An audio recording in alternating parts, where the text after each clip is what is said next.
Indian വ്യോമസേനയ്ക്ക് വമ്പൻ കരുത്തു നൽകുന്ന ഒരു പ്രധാനപ്പെട്ട നീക്കം നടക്കുന്നു. 114 റഫേൽ യുദ്ധവിമാനങ്ങൾ വാങ്ങാനായി ഫ്രാൻസിന്റെ ഔദ്യോഗികമായ ഓഫർ അത് ഇന്ത്യക്ക് മുന്നിലേക്ക് എത്തിയിരിക്കുന്നു. ഇതിൽ 94 വിമാനങ്ങളും ഇന്ത്യയിൽ തന്നെ നിർമ്മിക്കുമെന്നാണ് ഇപ്പോൾ നൽകിയിരിക്കുന്ന നിർദ്ദേശം. കരാർ യാഥാർത്ഥ്യമായി കഴിഞ്ഞാൽ പ്രതിരോധ രംഗത്ത് മാത്രമല്ല, മെയ്ക്ക് ഇൻ ഇന്ത്യ പദ്ധതിയിലും ഇത് ചരിത്രമാകും എന്ന രീതിയിലാണ് വിലയിരുത്തൽ.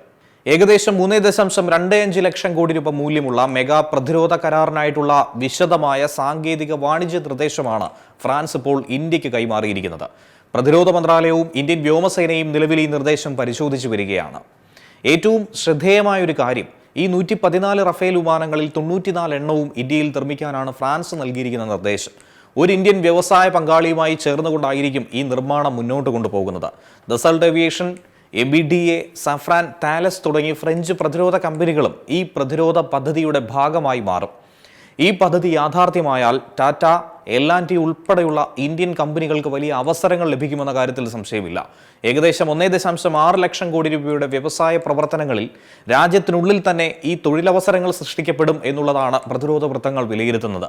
അതേസമയം തദ്ദേശീയമായ സാങ്കേതിക വിദ്യയ്ക്ക് എത്രത്തോളം പ്രാധാന്യം നൽകുന്നു എന്നുള്ളതാണ് ഇന്ത്യ പ്രധാനമായും പരിശോധിക്കുന്നത്. പ്രത്യേകിച്ചും ഇന്ത്യ തദ്ദേശീയമായി വികസിപ്പിച്ചെടുത്ത Astra beyond visual range missile Rafale വിമാനങ്ങളിൽ എങ്ങനെ സംയോജിപ്പിക്കാൻ കഴിയുമെന്ന കാര്യത്തിലാണ് കൂടുതൽ വ്യക്തത തേടാനായി ഒരുങ്ങുന്നത്. നിലവിൽ പഴകിയ മിഗ് യുദ്ധവിമാനങ്ങളിൽ ഘട്ടം ഘട്ടമായി സർവീസിൽ നിന്ന് പിൻവലിച്ച സാഹചര്യത്തിലാണ് മറ്റൊരു കരുത്തിനെ കൂടി അവതരിപ്പിക്കാനുള്ള ചിന്ത നേരത്തെ തന്നെ ഉയർന്നത്. LCA മാർക്ക് 1A, മാർക്ക് 2 പദ്ധതികൾ പൂർണ്ണതയിലെത്താനായി ഇനിയും സമയമെടുക്കും. വ്യോമസേനയുടെ ശേഷിയെ തന്നെ അത് സാരമായി ബാധിക്കുന്നുണ്ട്. ഈ സാഹചര്യത്തിൽ കൂടിയാണ് പുതിയ റഫേൽ കരാറിന് കൂടുതൽ പ്രാധാന്യം ലഭിക്കുന്നത്. ഈ കരാർ നടപ്പിലായാൽ ഇന്ത്യൻ വ്യോമസേനയിലെ റഫേൽ വിമാനങ്ങളുടെ എണ്ണം 176 ഉയരും.